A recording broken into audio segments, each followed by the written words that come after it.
Assalamu alaikum. Bonjour à toutes et à tous. J'espère que vous allez bien.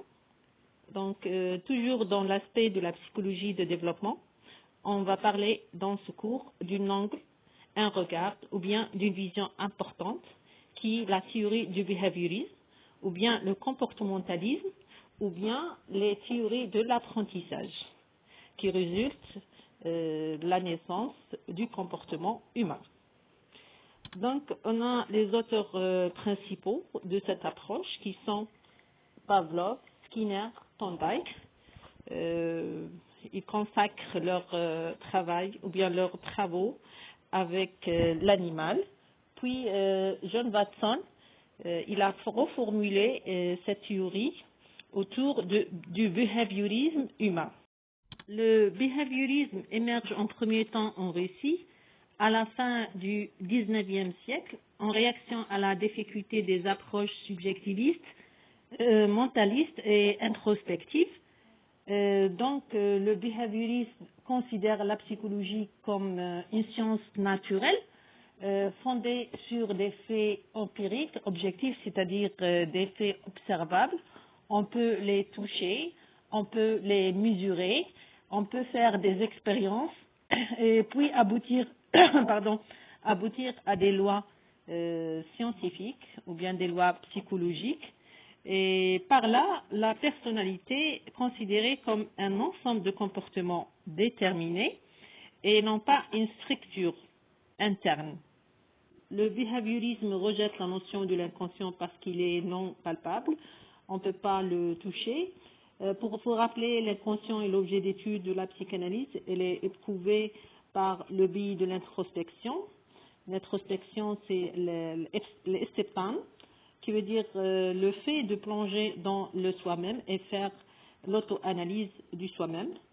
Donc, pour le behaviorisme, l'introspection est subjective et non pas une méthode scientifique ou bien objective. Autrement, la notion de l'intelligence est une capacité plus concrète qu'abstraite, c'est d'avoir une interaction avec la réalité, donc c'est une unité entre stimulus et réponse. En passant au fondement expérimental de cette approche, Ivan Pavlov, c'est un physiologue et psychopathologue des animaux.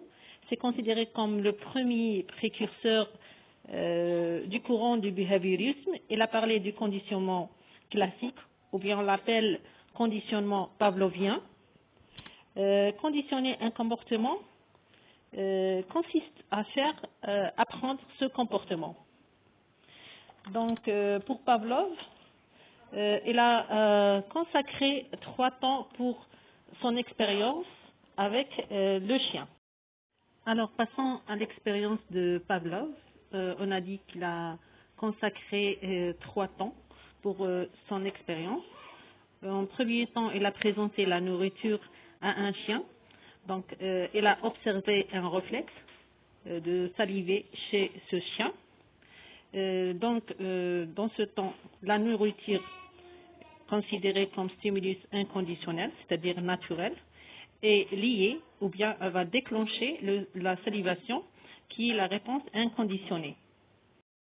En deuxième temps, avant de présenter la nourriture, Pavlov a présenté systématiquement un son de cloche.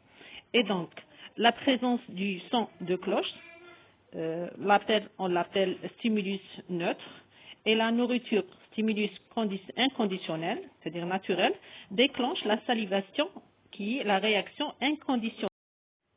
En troisième temps, après une certaine quantité de répétition de la deuxième séquence du temps, c'est-à-dire la deuxième expérience, ou bien le deuxième temps de l'expérience, Pavlov constate que le son de cloche déclenche par lui-même la salivation. C'est-à-dire le son de cloche, stimulus conditionné, est lié, ou bien il va déclencher la réponse conditionnée qui est la salivation. Donc le chien a appris à saliver en réponse au son de cloche. Et à travers cette expérience, Pavlov a défini le réflexe comme étant une unité primaire, stimulus-réponse, c'est-à-dire une clé pour comprendre l'interaction de l'animal ou bien l'être humain avec son environnement. Pour Skinner, fondateur de behaviorisme aux États-Unis, il a reformulé l'expérience de Pavlov et disait que la présence d'un stimulus renforçant la réponse conditionnée. Donc, elle a appelé ça conditionnement opérant. Une personne fait un accident par voiture, automatiquement, on dit qu'on a une réaction inconditionnelle. Donc, cette réaction, elle est négative. Après quelques temps, il voulait réchauffer le dème, il paniqua. Donc, le dème, comme stimulus, était neutre. Et après, cet accident, il devient conditionné. C'est-à-dire, il va conditionner la réaction, ou bien la première réaction, qui est la panique. Et pour Thorndike, à travers son expérience sur les animaux qui sont placés dans des boîtes en cherchant comment manipuler une sorte pour trouver la nourriture. Donc, à partir de là, il disait que la stimulation expérimentale génère l'apprentissage à travers l'augmentation d'une probabilité d'une réponse adéquate ou positive. Donc, pour Thorndike, la loi de l'apprentissage, c'est essai-erreur.